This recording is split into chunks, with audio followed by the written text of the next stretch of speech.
Except this little coffee chat is a little bit different than my last one. My last video, I pretty much just sat down and talked to you guys about some things that I had been struggling with and some things that I wanted to change in 2020. This coffee chat right here is a little different because one, I am not drinking coffee because it is 9 o'clock at night and I don't want to be up all night. Two, I am actually drinking hot chocolate and it's peppermint hot chocolate and it is delicious. So tonight I'm going to be talking to you guys about the things that go along with being married to a police officer. I have a list of things in my little book right here.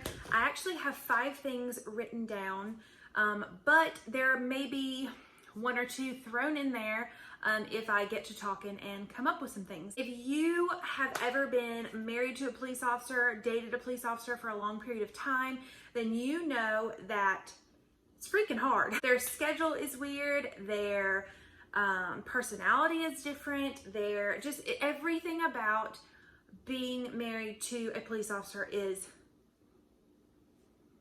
a challenge. So there are a few things that I have learned over the course of Nathan being a cop. If you do not know, my husband is a cop.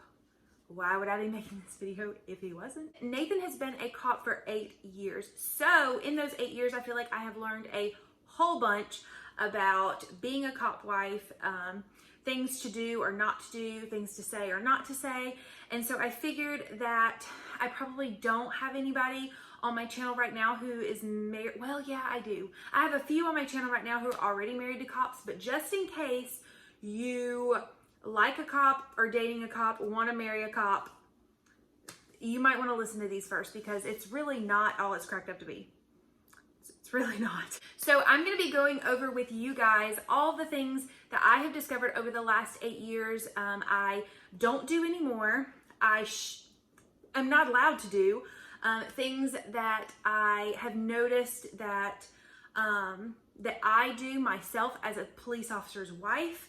That normal people probably wouldn't think to do, but I do it because I know what could come. You'll understand in a minute. You'll understand. If you guys are new to my channel, then make sure that you guys subscribe and hit the little bell so that you get notified every time I upload a video. At this rate, I'm usually uploading at least once a week. I really want to get to where I upload a little bit more, but as of right now, it's usually once a week. So there's that. Without further ado, we're gonna go ahead and get started, and I feel like this is gonna be a good one. I really do. Okay, so the first thing since becoming a police officer's wife that I have to do, I don't have a choice, I am forced to do it, is anytime I go anywhere, whether it be a restaurant, whether it be a parent-teacher conference at my daughter's school, whether it be a meeting, anywhere we go, I have to sit with my back to the door. That is a thing of Nathan's. It has always been a thing of his. Since he first became a cop, I am not allowed to sit facing the door. Nathan and all cops really like to see who's coming in, who's coming out, and really, honestly, I feel like he just likes to look people up and down to see if they look suspicious, because that's what they do. So in 8 years, anytime we go to a restaurant, I am never allowed to face the door, ever. So if you have a thing about facing doors, don't marry a cop. The next thing, which is honestly, well, not the hardest one that I've had to deal with, but probably the most annoying, is you have to be prepared to hang up like that. Literally, there are so many times I'm on the phone with Nathan, I'm in mid-sentence, and I'm like, oh my gosh, you will never believe what Kara did today. And then he goes, gotta go, bye, click. And I'm like, what just happened? Nathan first became a cop. It was very annoying. I was like, don't just hang up on me. Like, that's rude. I have learned over the past 8 years that that's just something that's going to happen. It doesn't stop happening. The first couple of times he did it, I was like, that's really ugly. Like, I feel like you could say, you know, hey, let me call you right back and, you know, love you, bye. No, you don't get that. Just, if you're really sensitive and you're like, you didn't tell me you love me, don't marry a cop, because he's not. He's just gonna hang up on you. If you are really sensitive about your husband, you know, having full conversations, don't recommend marrying a police officer. The third thing that I have discovered over the past 8 years is never make plans. Seriously, like ever. My husband has been doing this for 8 years. Now, granted, he has been a canine officer for 4 of those 8 years. Before he was a canine officer, his schedule was insane. Since he has joined this special operations team, his schedule is not as bad, meaning he doesn't get called in as much. But before he became a canine officer, we would be on the way to dinner and he would get a phone call and he would have to go into work. We would have to turn all the way back around, come all the way home for him to put his uniform on and go to work. That is so annoying.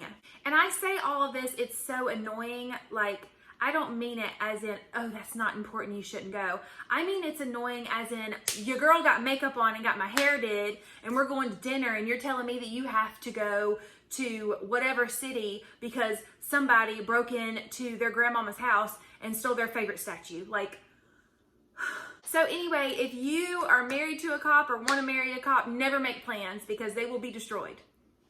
They will be destroyed. Okay, so the next thing that I'm going to talk about is number 4, and this is something that I personally do as a police officer's wife that I don't know if other cop wives do this. I should probably ask them, but this is definitely something that I do for me, and this is I never not wear pajamas. You know what I'm saying? Anytime Nathan is at work, like right now, he works pretty late. He's still home at night, but he still works later into the night. So anytime Nathan is at work, anytime I go to bed, like to sleep, I have to wear pajamas. It's weird because you don't want to sit there and think about something obviously terrible happening to your husband, but at the same time, you have to be mentally prepared for something to happen to your husband. And that is so morbid. When you think about it, you're just like, God, you don't want to sit there and dwell on what could happen or, you know, what's happening all over the world. But at the same time, you have to be mentally prepared for that to happen. So in my mind, I am mentally prepared by wearing pajamas to bed. Because if something happens to my husband and I get a knock at my door at 2 a.m., I don't want to be in my birthday suit. You know what I'm saying? I want to be fully clothed. Like, I obviously don't wear like undergarments. Like, I don't wear my bra to bed.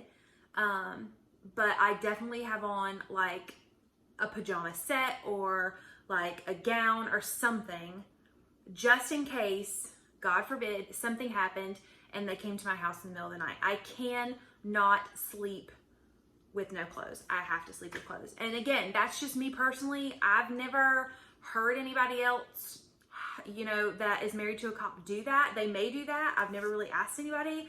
I'm probably going to ask somebody when I finish this video, but that is definitely something that I do that just makes me more comfortable. Okay, so the next thing that you're going to have to deal with whenever you're married to a cop is listening to the threats. Now, I'm not saying people are going to be like, I'm going to kill your husband. That's not the thing. You have to be prepared to see things on the news that are going to trigger your emotions.